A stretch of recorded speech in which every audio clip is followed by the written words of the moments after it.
look good.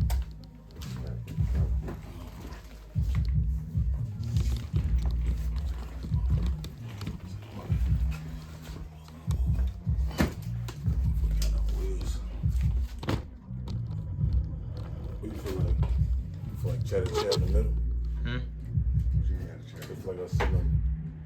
What do you feel like would be the best view? Yeah, chair in the middle. Yeah, right in the middle, probably. Yeah. Chair. Two chairs. Oh, you don't need no chairs. You just do the couch. Man. Tough shit.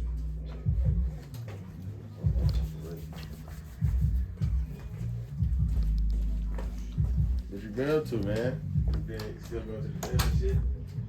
Go to the gym every morning. Every morning? I need to study. Right. Oh God. Damn. I be going to the gym, working out, coming out feeling so different.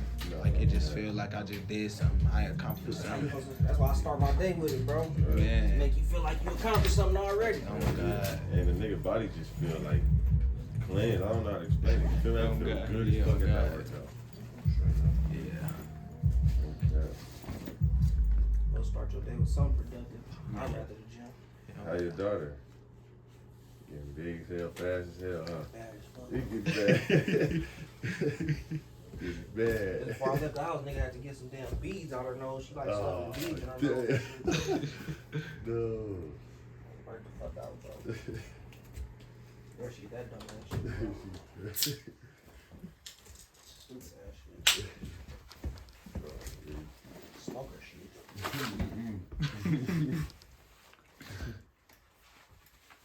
Yeah, man. Hey, wipe your face, man. You got water and shit on your face. You both gonna sit on the couch? That's what I'm saying, like. Oh yeah, that's cool. That's what I'm saying. Or how, Unless you wanted to, how'd you want it? That's what I'm saying, like. Okay. Like a rolling chair and shit. you can do the right at rolling chair, or it's wherever you want to, however you want to do it. The chair, I mean, ain't nothing wrong with the Yeah, couch. ain't nothing wrong with both of us sitting on it. You want some of Can you get? Like, Yeah, that's perfect. gonna Yeah, get both that's of us? perfect. Hell yeah, I done zoom it in. You want to get these shoes? Y'all want y'all shoes in it? Like. Nah, cause my blacks is different. I don't want people to see that. Doing dumb shit like this in my life. This damn near's perfect right here, huh? Yeah, that's perfect. Okay, put that bitch down a little bit. Right there. Hold on, let me put this.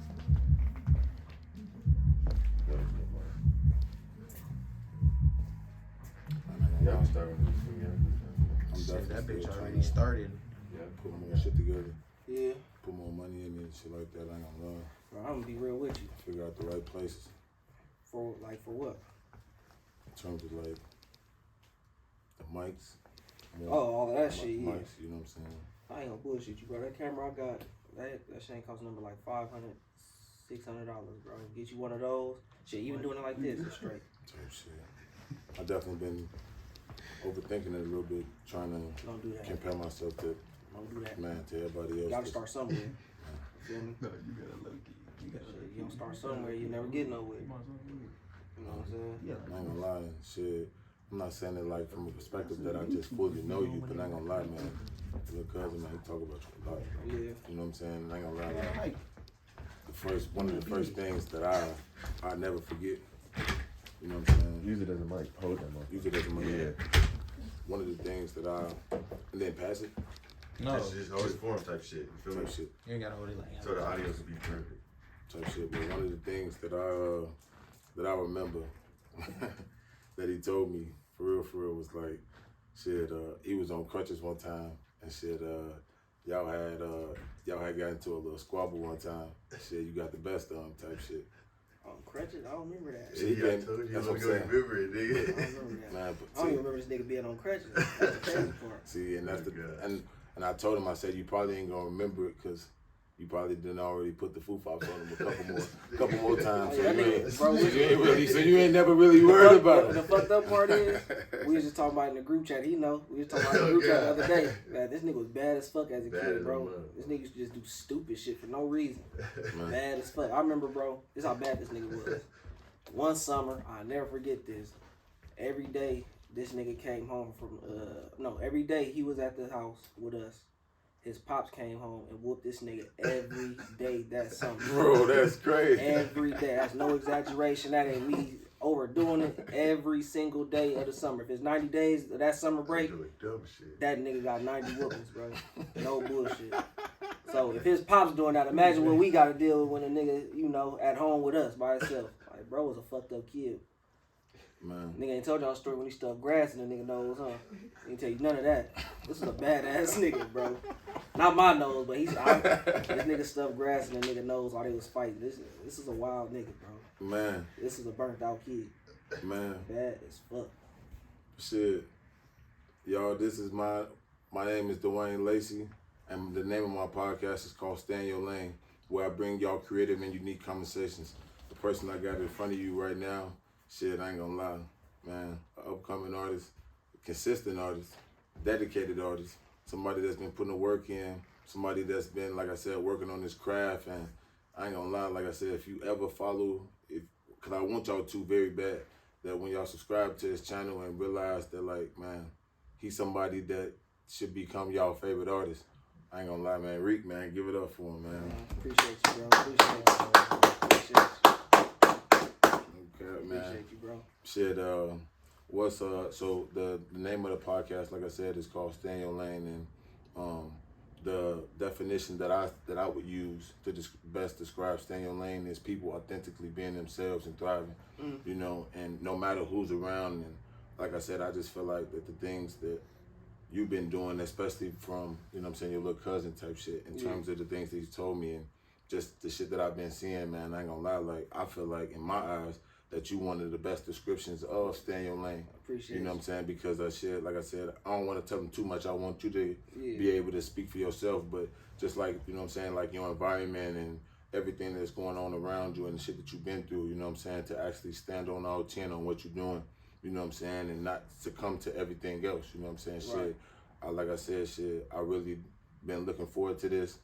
I ain't gonna lie, and the way that I see it is that shit, I think that you should be bigger than what you is, you know what I'm saying? Yeah. Like I said, and I understand that shit, everybody got their time, but just me personally, like I said, the things that I've seen and the music and the type of things that I've been hearing, man, I ain't gonna lie, like, I just think that you're the best example of Stay in Your Lane, you know what I'm saying? Appreciate that, bro. And I appreciate you giving me the opportunity, man, but shit, without further ado, like, what would you say after hearing that? Like, what is your definition of Stay in Your Lane, or what does it mean to you? Staying in your lane, basically, to me, is being authentically you, staying true to you, staying true to the person you are, not compromising your principles, not compromising what you stand on, your morals, staying true to yourself, it's simple as that. So what would you say, like, an example of staying in your lane, like, throughout your life type shit? Throughout my life,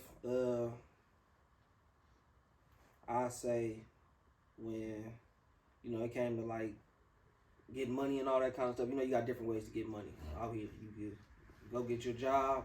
If you don't want to do that, you go to school.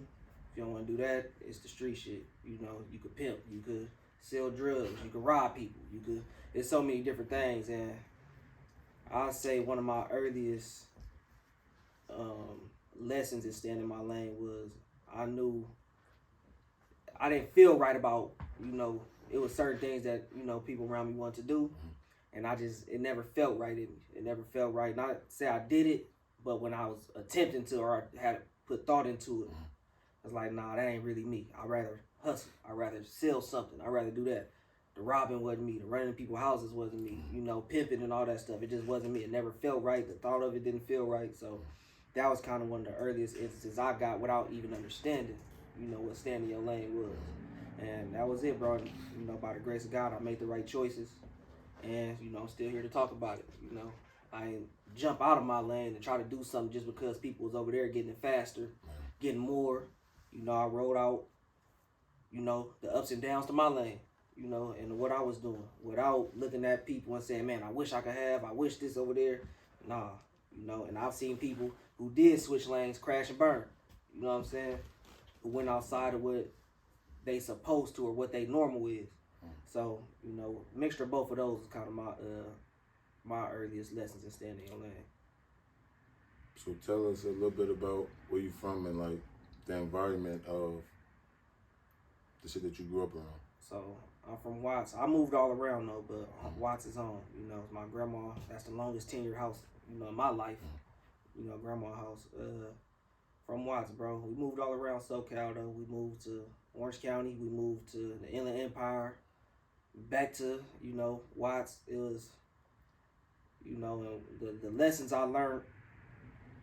I say the lessons I learned in Watts helped prepare me for everything else, but everything else prepared me for the world. You know, Watts is just, you know, struggle, you know, ghetto, literally. There's no real motivation there to be more than this. Everybody just know this one box, this one space. So moms moved us to, like I said, different parts of Southern Cal, and it helped, man, because, you know, you get to see different walks of life, different races, you know, different ethnicities, different, you know, food, cultures, and all that kind of stuff. So when I'm able to have a balance, you know, and I'm not just Watts, you know what I'm saying? But like I said, it prepped me for the world. Watts prepped me for everything. You see the ugly of the ugly. You see the ugliest things, bro. You see whatever it is you can name, whatever you think it is out there, I've seen it. You know what I'm saying? And it made me the man I am today. So what type of lessons would you say that you've seen or been through that really prepped you for the outside world, outside of Watts? The lessons I learned from Watts? Yeah. Being my own man. Being my own man. That's first and foremost. Being me. Again, going back to what you said, the question earlier, staying in my lane. Just being true to myself. You know, because I said earlier, bro, I've seen a lot of people who went outside of their true nature and they either not here to talk about it physically or, you know, they gone permanently. You know what I'm saying? So, man, it's so many lessons I can't even give you one right now, but I'll say that right there is the main one. You know, just stay true to myself. Don't do nothing because I feel everybody else is doing something. Be my own man. Don't follow the crowd. That's one of the main lessons I learned out of growing up where I grew up at. So speaking of following the crowd, or just following up behind something, do you think that the legacy of the people that you grew up around, do you feel the pressure to live up to that? The pressure to live up to people around me? The way that your family was and the things that... Nah, if I do, I'll say this, nobody puts that pressure on me. I do. And there's no pressure to live up to something somebody else, you know, kind of a box somebody want to put me in. Is more what I expect and want for myself. And that's the pressure. That's the only pressure. I don't really deal with outside opinions, outside talk. I don't care for it because I know at the end of the day, you going to be talking, I got to live this. You know, I got to execute. So listening to you and your opinions, some may be helpful, some not. But for the most part, I don't really listen to it because at the end of the day, it's me. I got to execute. And how much does that play into your music? I think that's the most important part of my music is listening to me. You know, I listen to the response of people, but for the most part, I feel if I stay true to me, people gonna feel it because it is me. You know. Have you ever found yourself going outside of that, feeling like that this is gonna actually, because I mean, a lot of people when they make music, and I'm not saying all, but you could be making music for like 10 years. Right. You can be making good music for 15 years. Right. Quality music for years and years and years. And then somebody that could have came along for 2 years, a year and a half, and they blowing up. They blow up. See, and that's where I go back into the lessons I learned early on. Man. You know, staying in my lane, staying focused on, all right, y'all doing that over there, it is working.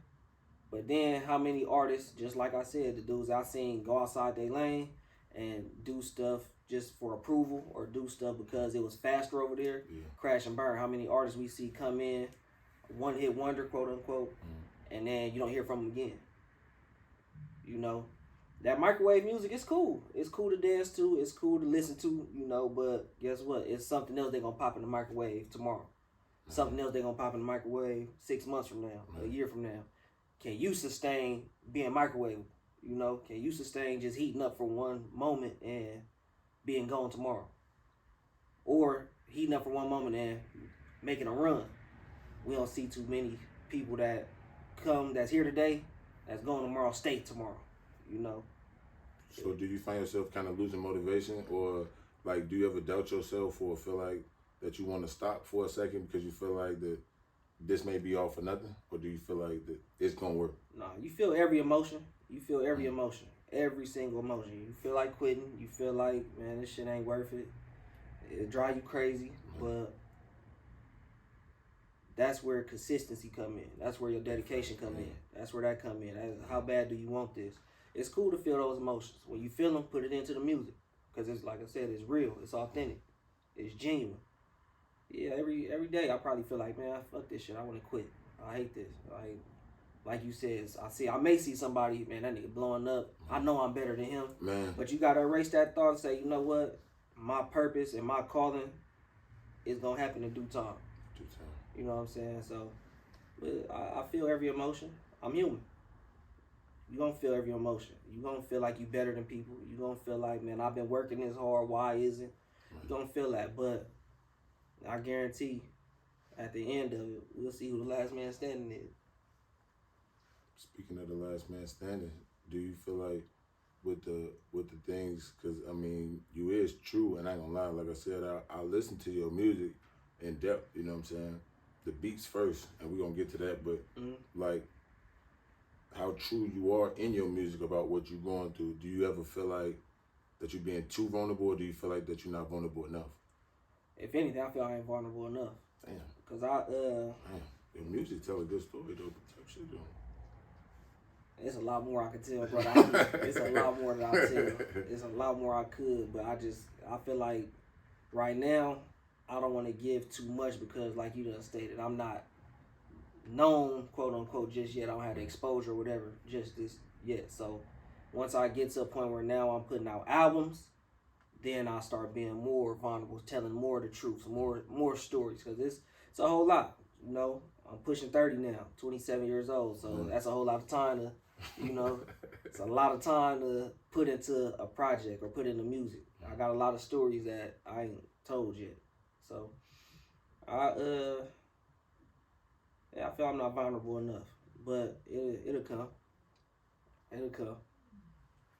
Do you feel like that the more that you'll be vulnerable, the more successful you'll be? Is that why you holding out, or what do you? No, it's just simply because I feel once I become more vulnerable in my music, it'll be more meaningful, and I don't want to throw it out there as just regular. I want that to mean something. I want somebody to get a full diagnosis of what that is.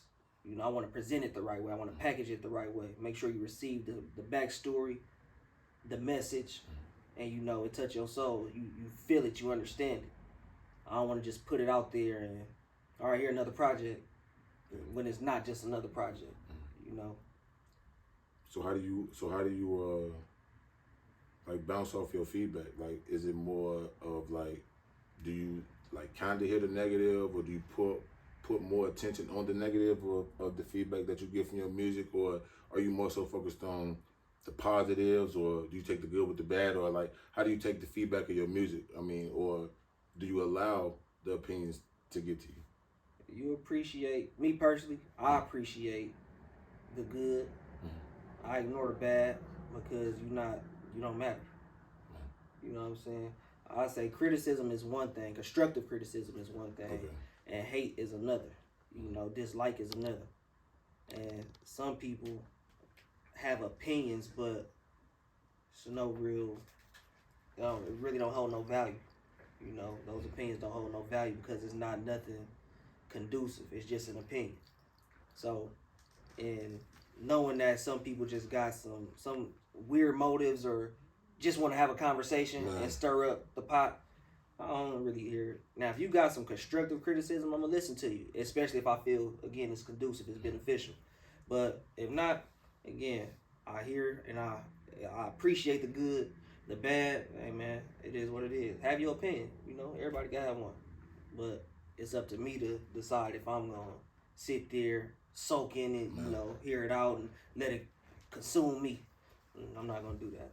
So then, I mean, shit, speaking of that and just piggybacking off of that, of what you said, so with your beat choice and shit like that, like, as I was listening to it, it really don't sound like that same Cali vibe. And I'm not sure if you know how it sounds, but like, it's against the grain. Like I said, your beat choice and shit like that, it don't sound like it's specifically from Cali. Right. Because for the most part, when you listen to Cali songs, like HBK Jachi or even just shit like that, like you can tell, like, okay, that's, or even Draco the Ruler, like you can tell, okay, they from Cali. Right. You know what I'm saying? Like, is like, what's been a part of your thought process in terms of your beat choices to go against the grain of that, or has that been an emphasis, or you just? Oh no, it's definitely an emphasis because even just growing up as a kid, listening to music, of course you want to hear the hardest beats. Man. So when I decided to start taking music serious, that's when I made a conscious decision to say, man, all my beats gotta be interesting. They gotta be captivating. You got to want to nod your head just off the beat alone before you hear my instrument, which is my voice. So I do make a conscious decision about the beats I choose. I definitely make a conscious effort to not sound in a box, you know, because LA do have a box. Shit, I think California as a whole got a box. We have a box. And I make a conscious effort to sound. I don't want to say go against the grain, but I do want to be universal. I want everybody to be able to listen because I know it's people that go through what everybody out here go through in Atlanta, in Kansas, in New York, in fucking Wyoming somewhere or something like that, Texas. So I want you to be able to hear it here, you know, with no bias. You know, I don't want you to be. I don't want to. All right, this a California sound, but I'm talking to the struggles of what everybody go through. You know, and I feel like that's what make a great artist. Can you have multiple sounds? Can you get on multiple sounds and still be you? And that's something I make an emphasis on too. That whether it's a trap beat, whether it's I ain't gonna do no drill or nothing like that. But if it's a different sound, I'm gonna make sure I get on it and still be me and do me. You know, you still gonna get me all the way around the board, no matter what sound I'm on. And like I said, I really like the fact that you didn't. You know what I'm saying? Because and I ain't saying it to just all Cali rappers, but as soon as I hear that type of beat, I'm like, I don't even hear. Oh, you're not the only one, bro. I'm like that too. I instantly. I even told Vic. I even told him, like, I don't want to hear, man. I don't. We being honest, bro. I don't like this. I don't like this. You ain't the only one, bro. And that's the big thing. And they be like, man, the lyrics hard, and I be like, I ain't even got past that's the a point. stretch. That's a stretch, bro. That's a stretch. That's a stretch.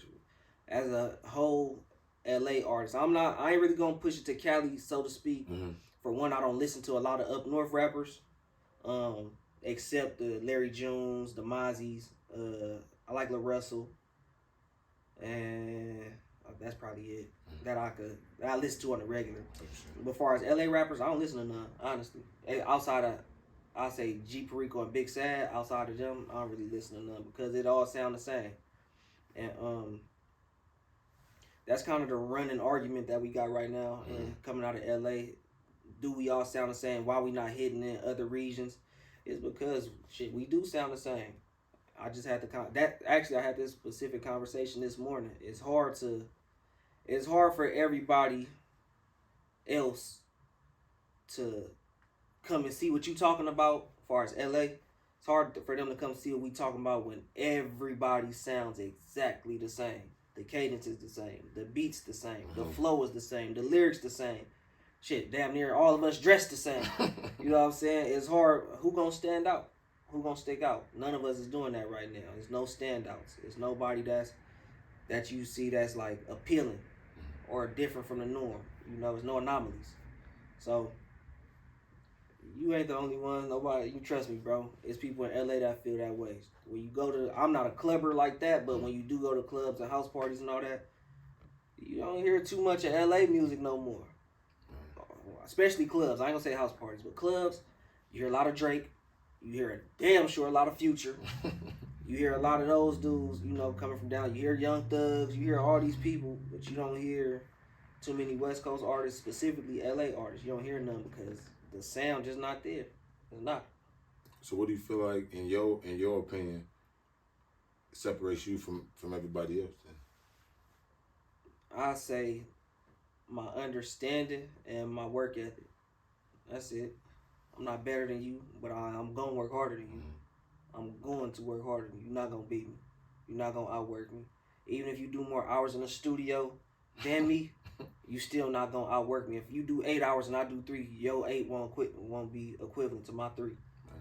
If you doing 7 days a week in the studio and I'm doing 3 days a week in the studio, your 7 days won't be equivalent to my 3. Because I'm going to make sure you could do 100 songs in your 7 days. You could do 500 songs. I might only do 20. My 20 is going to be better than yours because I pay attention to the quality of the music and not the quantity. I have an understanding, like going back to what you said about the beats. I'm going to select my beats the right way. I'm going to make sure my flow, like I said, my voice is an instrument. I'm going to make sure my flow, my voice, my cadence, I'm going to make sure all of that is, what's the word? Like it correlates. All put together. It's all put together. You know what I'm saying? So I'm not, you're not going to beat me, bro. You're not going to beat me. You can't beat me. I can't let that happen.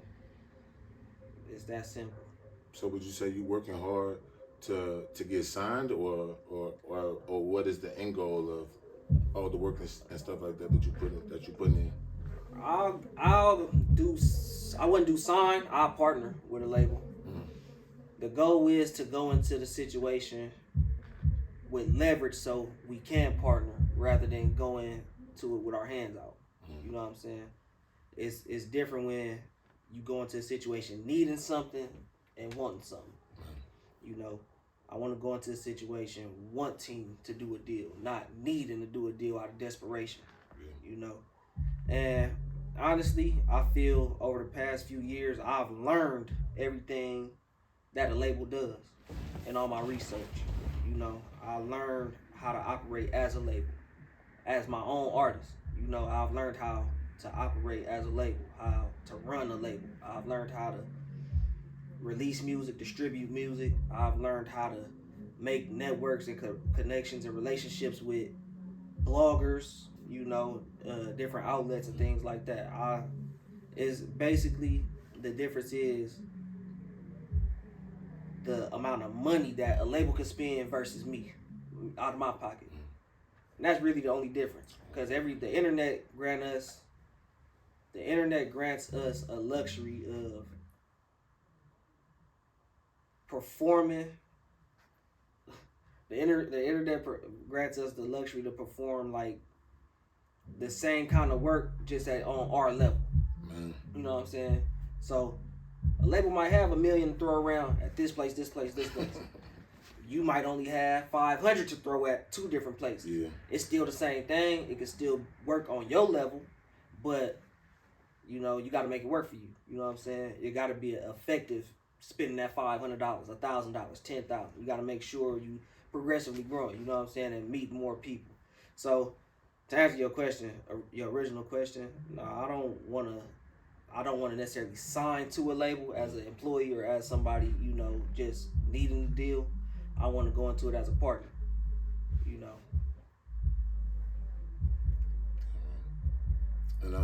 And I think that's damn near been like one of the things, because as you said, with social media, we see a lot of people talking about how they getting fucked in their deals and how they sign something and now they blow up and now they not getting all the money that, you know, and we seen it with Lil Wayne.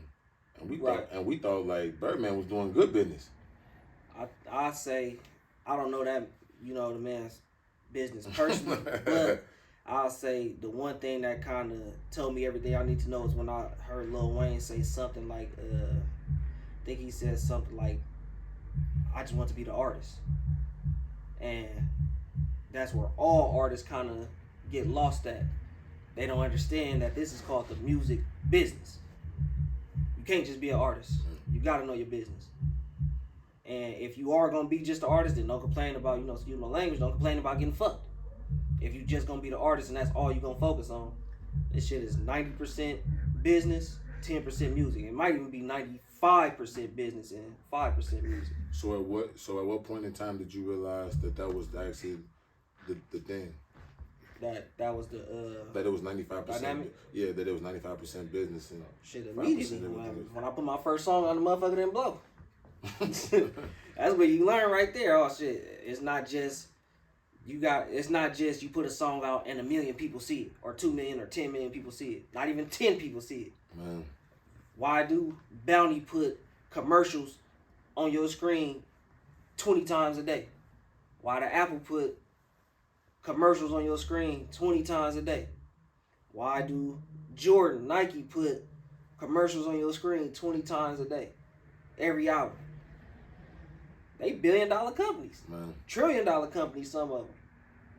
It's business. You gotta pay for marketing. You gotta pay for promotion. It's business. That shit costs money. So if you're an artist and you sign to a label, again, if you need them, or if you don't have no understanding of how this works, how marketing, promotion, branding works, and you don't take the time to go and understand it, yeah, they're gonna do everything for you, but they gonna want to get paid for that. And that's understandable. That's definitely understandable.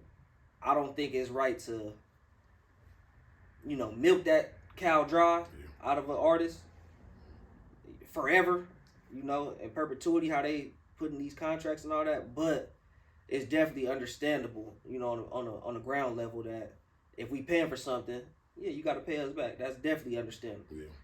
And I think it's the artist's job to go in, like I said, do their research. Get an understanding about the business.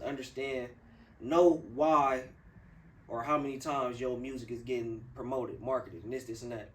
Understand that. Because it'll save you in the long run. You know what I mean? And I don't think enough artists pay attention to stuff like that. Yeah. If you did know that, they wouldn't be coming to you with the percentages, that they talking about taking from you, because you would know how to do that on your own, or you could outsource yourself, to go get that done, coming out of pocket. And when you that big, it ain't really that expensive, from what I've learned. It's not that expensive, even on doing it on the level that I'm doing it on right now. It's not as expensive as I thought it was once, you know what I mean? But like I said, when you ignorant to it and you don't know, you start signing with these labels, and they'll tell you some shit like, oh, we charge you 10% for a distribution fee. Don't nobody make or listen to CDs no more. Man, I distribute. They charge it for distribution, which is CDs. Like, they charge you for pressing up CDs. Simple stuff like that. When all you gotta do is go on DistroKid, United Masters, CD Baby, or TuneCore or something, and upload it for $10 by yourself, and it's everywhere. Shit. Go to SoundCloud, upload it for free. Go to YouTube, upload it for free. But so then, what would you tell somebody that, okay, so they know all of these things, but not in a situation where somebody's offering them a amount of money that it seems like that they can't deny, like life changing? Yeah, because of the situation that they're in right now. And it seemed like that, like I said, it seemed like to somebody, when you have a lot and you giving some to somebody that quote unquote don't have a lot, right? It seemed like hard a lot. to turn down a million when they never seen it. That's what I'm saying. And it seemed like a lot, but they know, okay, they're giving you $1 million, they're gonna make way more money than that. Right. See, this is where everybody's situation is different, so I wouldn't tell the next man to do what I would do. I just know my situation is not dire. My situation, I'm not homeless. I'm not sleeping on no park benches and shit like that. I can eat, I got a mom, I got a grandma, I got a father, I got multiple grandmas, great grandmas, I got cousins, I got people I can lean on if times really got rough. So now, do I want to? Hell no. But if times really got rough, I know I can lean on those people. So I necessarily don't have to sign no $1 million deal because I'm not hurting. I don't have to sign no $1 million deal for 5 years, and I owe you 5 to 6 to 7 million off of that $1 million. I'm not even seeing that for real. You know what I'm saying? Yeah. I don't have those problems set upon me. I don't have those obstacles to where I'm just desperate. A lot of people are desperate. A lot of people do have those kind of situations, and that's why I said I wouldn't tell nobody to do what I would do. Mm-hmm. But me personally, I wouldn't sign for no $1 million. If it's, I would say this: if a label came to me right now And once I get myself, you know, up and running and actually being lucrative, if a label came to me with $1 million, me personally, I would turn it down. I would tell them I don't need the million. We could do something like 100,000, and then we could do distribution and marketing, and we could partner, and I'll match you 100,000, so that way we playing with 200,000 now, and then we could do a 50-50 split up until y'all pay back after it's a 50. After y'all pay back y'all 100 or whatever it is y'all throw. Businessman. Bro, after y'all pay back y'all money, now it's going to an 85-15 split, maybe even a 90-10. Man. On the percentages on the back end. You know, that's what I would do. Because like I said, I don't have no dire need for no $1 million. Hey. I'm fully under the mindset I don't miss what I can't have, or I don't miss what I've never had. You know, like I said, I'm not desperate, bro. And the biggest thing of all is I got to drive. I got a work ethic. The second biggest thing is I know what to do to make my shit pop. You know what I mean? So it's like I said, I'm not desperate. I know what I need to do, and I know how to do it. So what would you say is the biggest misconception that people think about you, or the stuff that you've heard about yourself, and you be like, I'm nothing like that. Like, if y'all actually got to know me, y'all would know I'm not even this, and that. Not that you really care, but it's just like, why y'all put, like, the way y'all perceive me is not even the way that I am, you know? That's a hard one, bro. I don't really listen to motherfuckers, what do they say? See, I would say people probably say I might, just off of face value, I look standoffish. That's probably the only thing. I look standoffish, but then once you say, what's up to me? Oh, man, what's up? I'm smiling and all that. So that's probably the only thing people really say, man, you look standoffish. You like you pissed off all the time. I'm cool, bro. I live a good life. I'm straight. I'm cool. I don't got no reason to be mad. You feel me? But that's about it. I don't really get too much of, like, people talking about me, or, you know, hey, man, what's wrong with you? Or why you this and why you that? I don't really get too much of that. Yeah. But speaking of, because you said that you had a mom and dad in the house, so did you feel like that dynamic kept you away from a lot of things, or did you feel like that it was just gonna happen regardless? I say first they was up in the house till I was probably like 9 or something like that, and then, you know, Pops went his way, Mom's went her way, and we went with Mom's. We was with Pops every weekend. But definitely having both of them in my life was it helps. It definitely helps when you got your parents, both of your parents in your life, and you can actually see how a woman, you know, raises her kids and how a man raises his kids. Not only that, you still get the balance of the nurturing from the woman and then the hard lessons from Pop, you know. So it helps. It definitely helps. It's supposed to be the way it was, you know. So yeah, that definitely helped me to be and shape the man that I am today. Are you still close to him now? Yeah, hell yeah. I talk to Moms every day. Talk to Pops, shit, if not every day, every other day. And I still talk to my parents every day on a daily, regular basis. Do you have any siblings? Yep. From my mom is me. Well, my mom and dad share me and my little sister. And then Mom's got me, my little sister, and a little brother. And then Pop's got my older brother, me, the sister that my mom and dad share, my little brother, and then my baby sister. So yeah, it's a whole lot of us, bro. Man. So where are you at? I'm the second oldest from both of them. Yep. Well, no, I'm the first oldest from my mom. I'm the second oldest from my pops.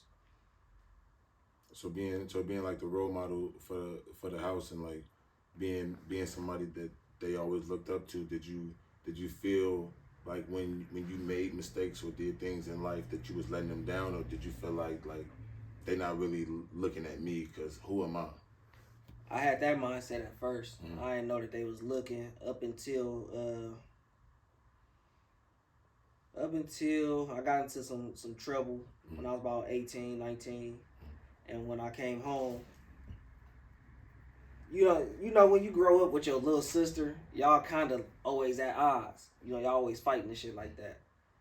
And I remember when I came home, she cried. I ain't know, you know, I didn't know. We never told each other we loved each other, you know, up until that point. So when she was crying, I kind of got like, Like, damn, bro. That's what kind of changed my mindset. Like, oh, they are looking at me. They are watching me. You know. You just saw her crying, or what did she express to you why she was crying? She didn't really express to me why. She just, you know, hugged me, cried, and it just gave me a different perspective on, all right, I am a big brother. I do have to set an example. I do got to do the right thing. I do got to be out here to protect and provide for them, you know, or be here when they need me, you know. And that was kind of my learning lesson in that. And ever since then, yeah, I definitely could see that I don't want to say so much a role model, but I'm somebody that they look at as for guidance, you know. They look at me as somebody who sets an example, you know, how to carry themselves and how to conduct themselves and things of that nature. I'm the middle child, Mm-hmm. and I kind of felt like my mom favored my older brother and then favored my younger brother, and I was just like the loner child. But just being around my older brother and how he took care of us, I kind of started to understand that I looked up to him, and the things that, or why I thought the way I thought was because of either what he got or what I didn't get. Right. And I'm like, and the measuring stick was always him. Right. And I'm like, I'm different than him. Like, why you compare? You know what I'm saying? And I started to realize that the first person especially sets the tone for how the parents look at everybody else. And who they trust when they feel like that this kid is acting too bad, they can't handle him. Right. Like, have you ever felt like, have you ever had those moments where your parents came to you about your siblings, stuff like that, in terms of like helping with them, or? Oh yeah. Especially my little brother, for sure, cause he's more like me in the like temperament department. How I was as a kid. So you talking about like get angry fast? Yeah, all that kind of shit. So that right there, my parents come to me. Well, my dad come to me about that. Hey man, can you talk to him? Or, you know, my grandma. Hey, can you talk to him? Things like that. That's really it. Just him, cause we more kind of alike, you know. And I talk to him. I do play the big brother role, you know, get in his ear. But at the same time, I understand, for one, I'm only your big brother. It's only so much I can do. For two, I understand you young, you gonna make mistakes. Now, I can tell you, hey, I've made these same mistakes, and this is how you go about it, this is how you come out of it. But at the end of the day, these are your decisions. It's your life. You know, you gonna make your decisions. I could just only tell you, hey, these are the tools. You choose to use them, you choose to use them. If you don't, hey, I still love you, but that's on you.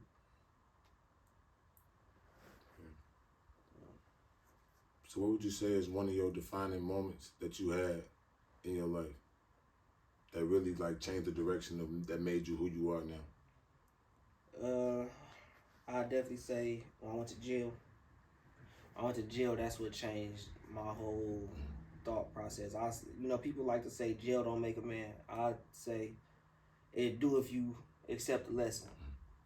You know, once you accept the lesson, that's when you start to find out a lot about yourself. You start seeing the real. You start understanding, you know, the truth about who you truly are. And it was when I was in there, I read this book. Ironically, it wasn't no self-help book. It wasn't no self-care book. It was one of them what they call them, hood novelty books. Them hood books. And the book is called Trust No Man. And throughout the book, he kept reiterating a man should have principles that he stand on and don't break for nobody. Every chapter he would say, it would end something like that, to that nature. But he would say those words. A man should have principles that he don't break for nobody.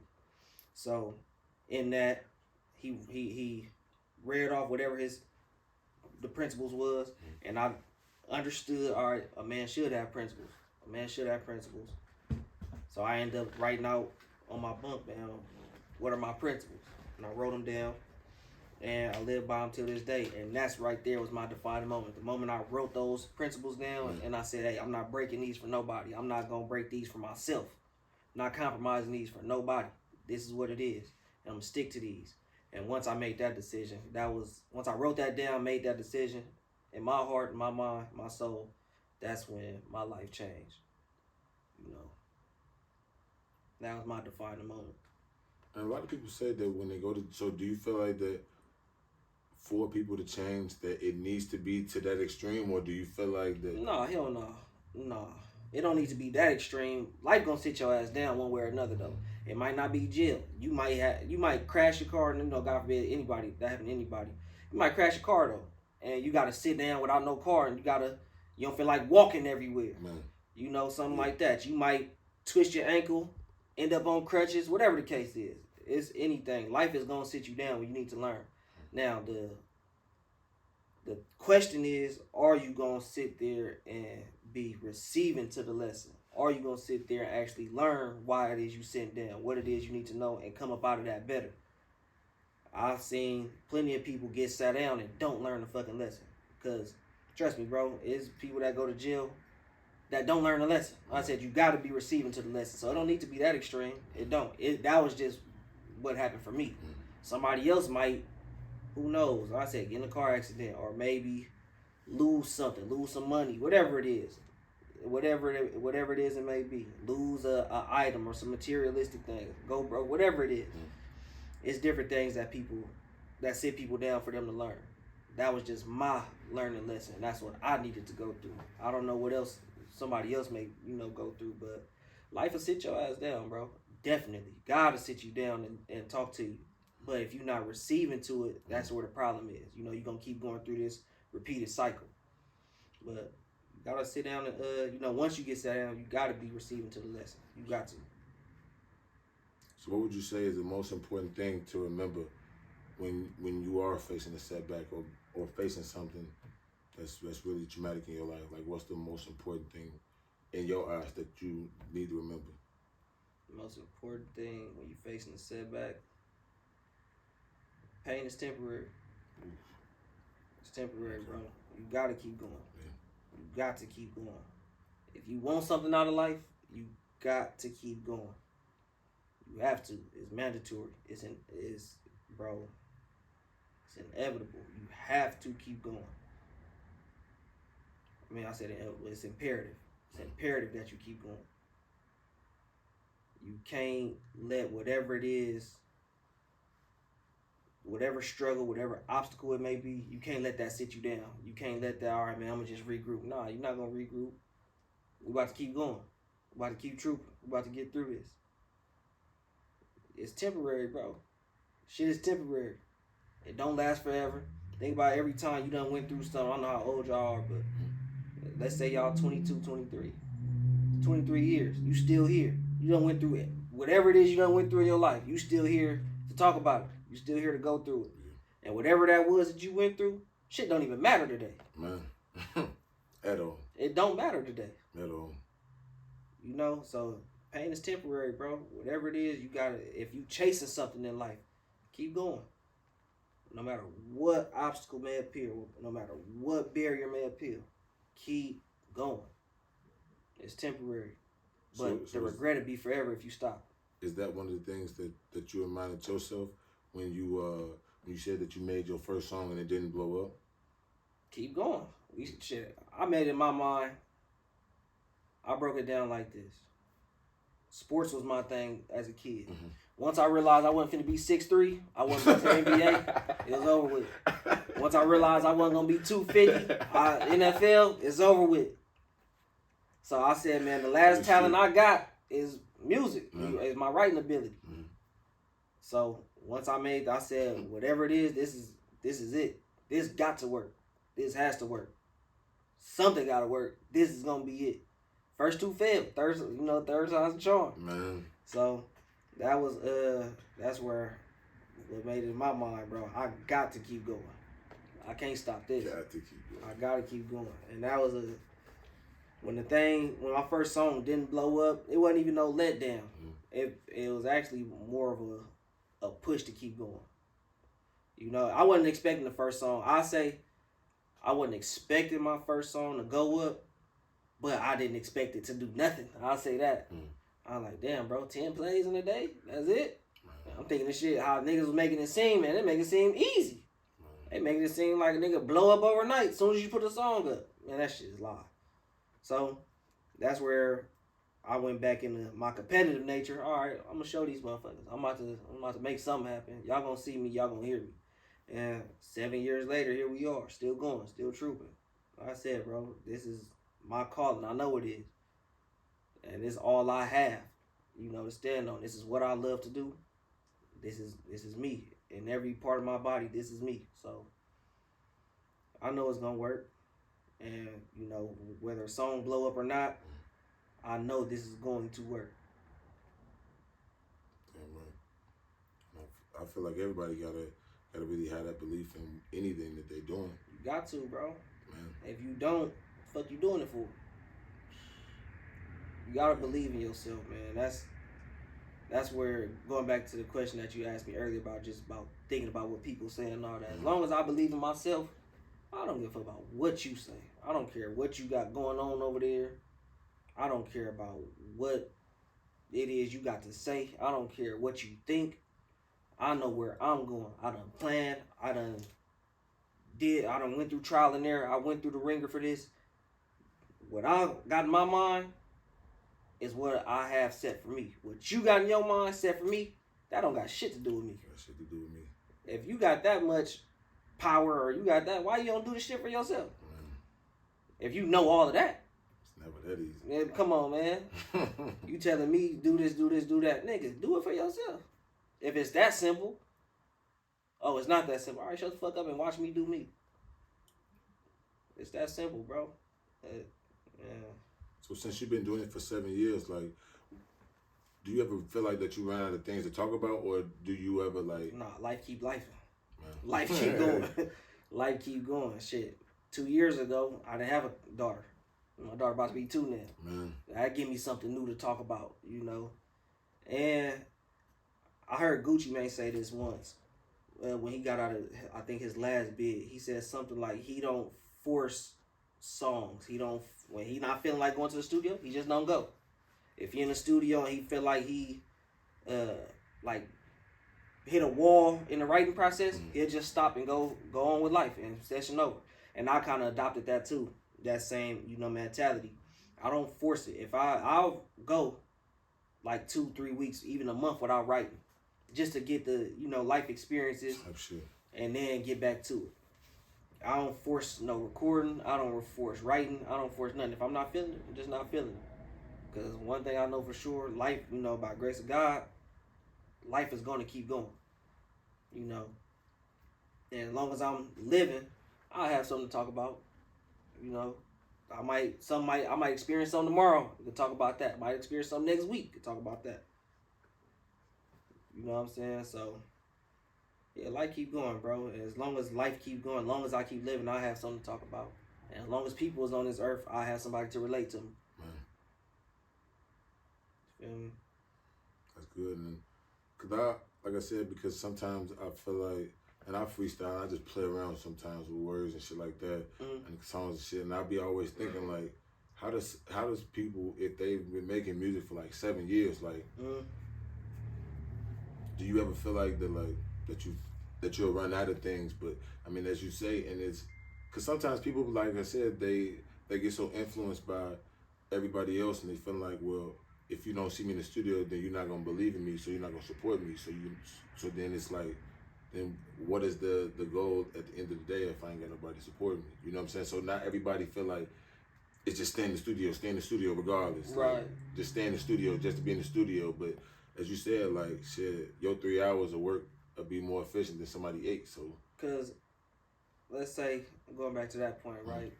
You might create 100 songs in your 8-hour session or your 7 days worth of sessions that you get. If I do 3 days in a week, the 2 days I do, 2 days out of my 3, I might just sit there and listen to music. Type shit. I might just listen to music to get an ear for new notes, to get a new ear for new melodies. These kind of beats, all right, let's sample that. Let's try this kind of flow. I listen to music. The 3rd day, I might fuck around. All right, now I'm gonna record, and I knock out 4 or 5 songs. That's better than all 100 of your songs. Not one of your 100 fuck with none of the 5 that I have, and that's more meaningful to me than the quantity or the amount of time that I'm in the studio. Am I being productive? Am I being productive in there? Am I actually working, or am I just like a treadmill? You know, what young niggas say nowadays, oh, I'm having motion. If you're on a treadmill not going nowhere, Man. I ain't like running the actual marathon. You know what I'm saying? So I don't really get fazed by that. That kind of don't faze me, whether I'm, taking a break, not taking a break. It is what it is. It's life, man. It's life. Life keeps going. If I feel like recording that day, I'm gonna record. If I don't, I'm not going to. You know what I'm saying? It's really that simple, bro. It ain't too much. It ain't too much to me. Ain't too many pieces to this puzzle. But with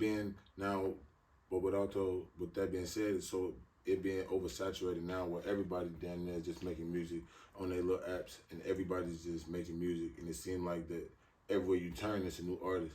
Mm-hmm. How do you find, like, what type of ways, like, not in great detail, but like, what type of things have you figured out throughout your process that's been putting you ahead?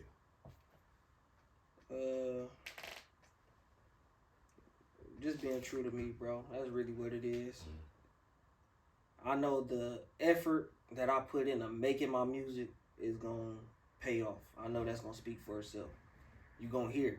You're gonna hear the effort that I put into making music. Like I said, you're gonna hear the effort that I put into switching flows up, the beats that I select, the melodies I might use, the singer I might have on this hook, the artist that I might do a feature with. I put a conscious effort into all of that, every single step of the music, the way I write my music, all of that stuff. I put a conscious effort into it to where, to the naked eye, naked ear, might not understand it, the casual fan, but somebody that's actually a fan of me is gonna know, damn, he did this, or I heard this right there. You know, different little nuances within a song that a real fan of me is gonna care about or hear, and those are the people that matter. If you want to listen to the motherfuckers who making music on BandLab and on the phone, that's cool. Ain't nothing wrong with that. There's nothing wrong with that. Because they got to start somewhere. But when you want to hear real music, when you want to hear something that's going to get you through all your hardship, turn you up, give you some cool, cool laid back stuff, you going to want to come here. You going to want to come here. Trust me. It's here for you. So yeah, well, other people, the millions of artists, man, that don't make no difference to me. Because just like it's millions of artists, it's 8 billion people on this planet. You know? Shit, I ain't gonna lie. I ain't really, and now I think about it, I ain't really heard too many features. Is there a reason or a specific reason why you don't do a lot of features, or? Honestly, it really be two things. One, I'm not really big on reaching out to people. Mm-hmm. And the reason I'm not big on reaching out, which is number 2, is because people is bullshit. People, hey bro, come on, let's go to the studio. I get a session and don't hear back from motherfucker. Or I reach out, I want to send this song to you and the song never gets done. So I be wanting to do features, but just through different situations and experiences, I realize, man, people not as serious about the music as I am. So until I meet other artists who are as serious about music as I am, then that's when I'll do, features. But until then, nah, I don't reach out unless a person reach out to me. Because I got every feature that somebody reached out to me for, I've done. But when I reach out for features, it's all kind of mishaps, it's all kind of excuses. I say I got some features coming out this year that I'm putting out. It's some decent ones and 2 big ones. But outside of that, bro, not that really, just because people don't want to work. It's really that simple. I think I heard maybe 1 or 2 on your SoundCloud, but I ain't gonna lie, I like the way this shit you was vibing on the features, man. I ain't gonna lie. Especially the way you was spitting it at the beginning too. I ain't gonna bullshit you, bro. I don't even know what my SoundCloud look like no more. I ain't seen my SoundCloud about 4 years or something like that. Maybe even 5. I ain't seen that SoundCloud in a minute. So You know what features you talking about, though, bro? So from where you at right now, looking back then, what type of, and all the experiences and the shit that you've been through, what would you tell young Reque now? Keep going. Keep going. Don't get discouraged. It's gonna happen. 'Cause I've seen glimpses. I've seen the light a few different times in the past year. And this past year is like the most consistent that I've been. And 2023? 2023 was the most consistent that I've been. I've seen the most progress. And I said, that's when I seen the light. Excuse me. That's when I seen the light. So I'll tell, Reque, first starting off, bro, just keep going. Keep putting out music, keep growing, keep learning the music, learning the business of music. Just keep going. You got the answers. You got the drive to get the answers if you don't have the answers just yet. Just keep going. And then retrospect and just looking back, do you feel like that throughout your music making process, that what do you feel like could have changed the trajectory, or what do you feel like that, like not went wrong, but what do you feel like that it could have been like a thing where you could have blew up? Do you feel like that you had your opportunity and it didn't meet you yet, or do you feel like that like I missed? Yeah. I don't feel like that. I think it's really solely dependent on me, because like I said, I know exactly what to do to build a fan base and things of that nature. I gotta be more consistent. It's really on me, my process. And part of that process is financially, financially being able to spread money the right way. I'm in a position now where I can do that. Throughout my career, I'll be up and down, up and down, up and down. This is the most consistent I've been in the last year, like I said, and that was due to me knowing, me having financial, being financially stable. And that's always been a problem, but bigger than that, I wasn't knowing or cognizant of the information that I needed. I didn't have an understanding of marketing and branding like I do now. So I don't feel I missed it. I feel like I'm exactly where I'm supposed to be at the time I'm supposed to be, because I know everything and have everything at my disposal now. I have the resources. I said I have the relationships with, a lot of bloggers, a lot of quote unquote promotional pages on Instagram, legit ones, not the bullshit ones with the fake followers and all that. I have real access to real people that can help me, take my career to the next level. I know how to distribute and market my music. I know all of that stuff. I have all the information at my fingertips. Everything that I need, I have. So this year should be the year. I ain't gonna say should. It will be the year that I see, significant progress. Appreciate it, man. I appreciate you, bro. Appreciate you giving me Came your all the way time, out here. man. All good, bro. Appreciate you.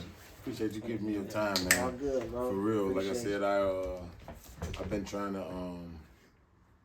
the biggest thing that I wanted to do in spreading the message about Stay in Your Lane is making sure that I create a whole variety of people from all walks of life. And like I said, as I get more videos, I'll be able to post them consistently, because I don't want to be a one and done. So I want to have a whole collective. So like I said, the message and everything could be a little bit more clear. But my thing is that I want over time for people that want to be an artist, that want to, like I said, I interviewed one of my coaches. Like I want people to have these type of resources and people that aren't quote unquote too big. And I feel like I said, in my opinion, that the people that I'm interviewing now, I feel like that I'm looking at, like I said, I asked this question on my Instagram, like, why do we care about celebrities so much than the people that's doing the same thing right up the street? And I took a real like perspective and just look at my life, like, because I'm victim to it. And I found myself actually caring about the celebrity. Like I said, I had somebody else, like if I hung out with you, I'd fuck around and be listening to YG instead of bumping his shit, knowing that I hang out with you every day. Right. You know what I'm saying? And doing that. And like I said, I wanted it to be a thing where the people do those common things that are trying to be big, be highlighted just like the people that are celebrities. Right. You know what I'm saying? See, I think that just come from. It's just something we gotta like disconnect ourselves from. It's just typical nigga shit, bro. And you ain't don't trust me. We all got it, niggas. I know the kind of music I make motivates me to get some money, motivate me to put me in a mood to be productive. I still go listen to some Future. I still go listen to this person or that person to motivate me too. It's just nigga shit, bro. And that's just what we do. You like what you like. That don't mean you.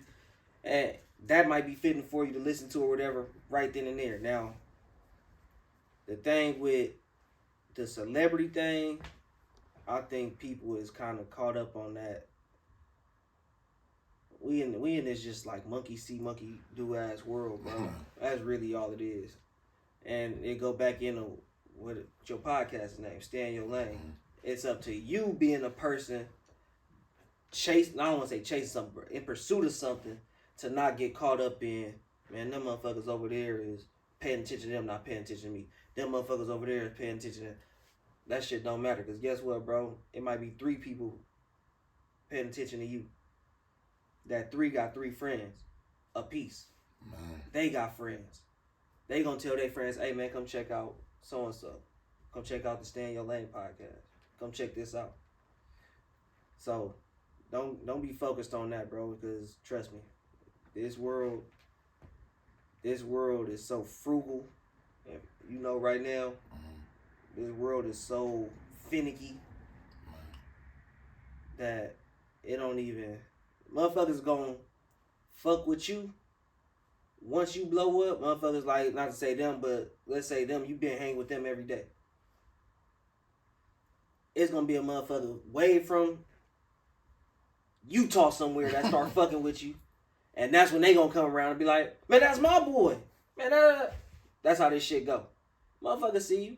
They see you trying. But it's, again, on some nigga shit. It's hard for a nigga to look at you. Man, I'm sitting here with you every single day. I'm seeing you pursue your dream. I'm seeing you pursue whatever it is you after in life. I'm not really pursuing my shit. I'm only pursuing my shit to compete with you about pursuing your shit. Man, like, what the fuck? You know what I'm saying? Doing? Now, when you blow up, I ain't got no hand in it. You really just did that shit on your own. But I was close to you. But them niggas over there was really fucking with you. Man, let me align myself. Let me just not make it look like I'm a hater. Bro, that's some nigga shit. That's just what niggas do. That's really what it is, bro. That's That's what any niggas do. last words of wisdom that you want to give the people who watch? Man, stay dedicated, bro. Which camera I'm looking at? This one. Stay dedicated. No matter what, stay focused. Stay focused. Stay dedicated to whatever it is your cause is, your calling. Keep going. Don't stop. Don't stop for no reason. If you want it, pursue it. If you want it, go after it. No holds barred. Whatever happened, shit, die on that sword. If that's what you want out of life, even if you fall short, be happy with it. Man, we only get to live this motherfucker one time, bro, for what we know. We only get to live one time. If that's what you want out of life, whatever it may be, go after it. And be able to say to yourself at the end of it, whether you get it or you don't, I did what I wanted to do. You're going to die happy in the process because you was doing what you wanted to do. And it's that simple. Ladies and gentlemen, that's Stay in Your Lane, where I bring you creative and unique conversations. Like I said, man, I appreciate it, Reque. Oh, I'm sorry, bro. Appreciate you. All right, get like a 3-second pose real quick. Thumbnail. Yeah. Let's see. 1, 2, 3. All right, back. Appreciate it. Off top, bro.